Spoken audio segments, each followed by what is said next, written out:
May I please have your attention? The store will be closing in 5 minutes. Please bring your items to the checkout now. We thank you for shopping with us today. I'm a police officer in the southern United States, in a suburban department of about 100 sworn officers.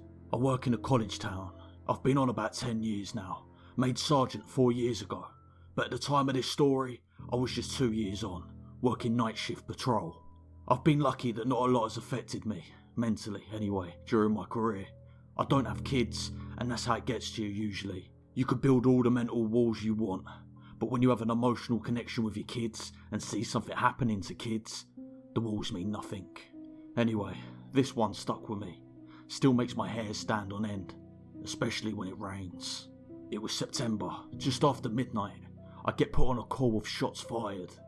Now, normally, these calls turn out to either be fireworks or perhaps a car backfiring, but mostly fireworks. So unless we get multiple calls on it, or a confirmed gunman, or someone confirmed wounded, we just send out one unit. That night, it was me. The shots fired was reported around a college football stadium. This was during football season, so there was a lot of really big white tents set up all around the parking lots for tailgaters. I notified dispatch that I was on scene and started rolling through the parking lots, casting my spotlight here and there. It was raining, pretty heavily, and it was hard to see.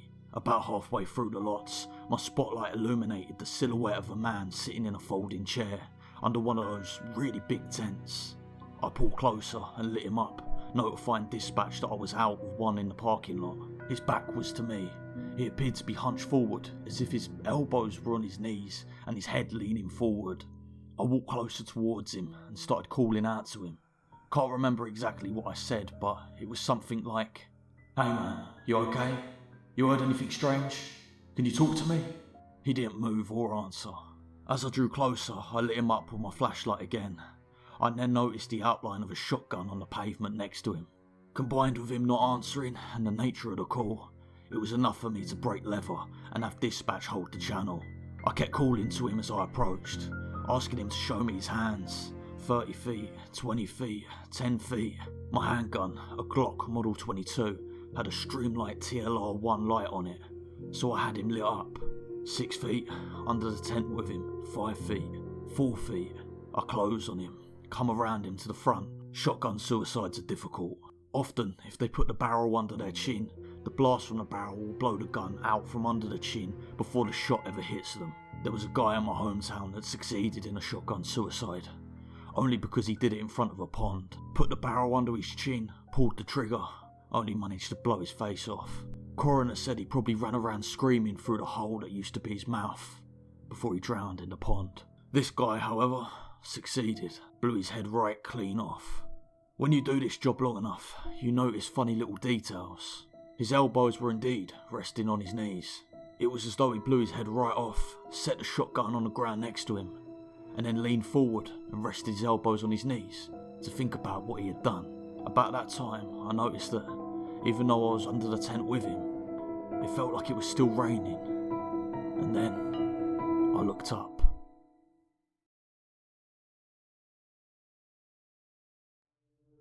This is probably the creepiest, most unexplainable thing that has ever happened to me. I used to work overnight as a security guard at the local port. Usually none of the port workers would stay overnight except for the safety official. I wouldn't be on shift alone since the site had a radius of nearly 2 miles. Overnight, usually there would be 3 guards, including me. Since the area was fairly big, there were different posts, but front gate was the main entrance area where all the guards would be stationed overnight, since there was no need to put them in the other posts due to the fact there was no activity in the site at this time. The veteran guards had been there for years and would often talk about the fact they thought this site was haunted, given the fact that there were accidents and deaths that occurred in the area a long time ago. I was aware that people died there due to freak accidents, and I do believe in angels and demons since I'm actually a religious person. But I always thought that the superiors were just messing with the new guys. A little bit of hazing wasn't uncommon in this line of work. I would work 5 to 6 nights out of the week, and for the first few weeks I never really saw or heard anything out of the ordinary, except for maybe a few questionable creaks, and would see a few misplaced objects while doing my patrol rounds, but nothing too crazy. Just to describe the setting to you, this is a fairly big site, and on occasions where there were big projects being constructed at the port, the workers would sometimes stay overnight. Due to the fact port workers would often have to stay for a few days, there were gyms in the site for their convenience. This gym in particular is fairly old. In the gym there's a sauna, weights, and even a racquetball court. If you don't know what a racquetball court is, it's similar to an indoor tennis court with thin plastered walls and thick glass doors. Usually, on our patrol rounds, me and one of the other guards, Mike, would stop by the gym and play a few rounds before returning back to the front gate. On one of those nights, me and Mike decided to hit a full workout instead of just playing racquetball in the cage. This is around 2:30 AM, and the entire building is so quiet that you can hear the electricity running through the lights. The air conditioner is off, and so is everything else. In fact, the only thing running at all are the lights. 15 to 20 minutes into the workout, we hear a loud thump. We crossed it off as nothing and continued working out. Then a few more minutes, and we heard the loud thump once more. At first we thought it was our lieutenant, which it could have been, since he often walked around checking in on us at this time of night. But then we radioed him, and he gave us his location, which was the front gate. We tried to think logically on what it could be, making those loud thumping noises. They were coming from the court on the other side. We thought it was the air conditioner, but then we remembered that it was off. And even when it is on, during the day there are no reports of thumps coming from the air conditioner. After a few more minutes, the thumps started occurring one right after another. Saying we were creeped out at this point was an understatement, but what we were about to witness still scares the absolute shit out of me to this day. We started to approach the other side of the gym to where the glass door was. We turned on the flashlight and aimed it towards the clear glass door, and I got chills all over my body and started tearing so much out of fear I was about to cry. We saw one of the balls rolling slowly by itself inside of the court, but there was no one in there, so that must mean that the loud thumps were the balls mysteriously being tossed around against the walls as if someone or something was playing inside the cage. We were both so confused and frightened to how this was really happening. We couldn't make sense of any of it. We were both scared shitless, and we started yelling and running away because we knew there was probably something evil toying with us right there. As we sprinted full speed back to the front gate, the lieutenant saw us and asked us why we were tearing and running in a ridiculous manner. We told him what we witnessed, and his facial expression scared us even more. And then he said, "That's why there's always guards that quit often. There's something evil in that area, and that's not the first time that something bad has happened in there." He then showed us security footage of dark figures and shadows literally passing through the office areas and lights mysteriously switching on and off.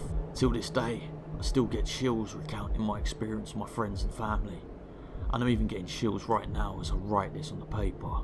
I had never, ever had a real encounter with something supernatural until that night. Many say that it was a demonic presence just messing around. Others say it was a ghost of a dead person who died in that area. Honestly, I don't know what it was, but I didn't last much longer in that job after that. I mean, who would? I'm a retired paramedic, and this is probably the most terrifying story I have to share during my experience on the job. I had a call on a very desolate stretch of area of a car sitting in the middle of the road, covered in blood. Of course, like most stories, it had to happen at 2 AM. We arrive on scene and find a new Camaro sitting in the middle of the road that had obviously been in an accident. Problem is, there is absolutely nothing else around the car. No person, no other vehicles, nothing. Part of my job then was being a tactical paramedic for our sheriff's department. I know, it sounds all exciting and high speed, low drag, but nope. As a paramedic, I got to sit around and wait for the police to do the real work. This being said, my paramedic partner and I both had pistols in the ambulance, so at least that gave me some sort of thrill. Anyway, as we start approaching the Camaro, my partner is shining a light around when he says really low, hushed and rushed, "Back, back, back, back, back, now." I shined my light in the car, and there's intestines wrapped around the gear shifter and a lung in the back seat.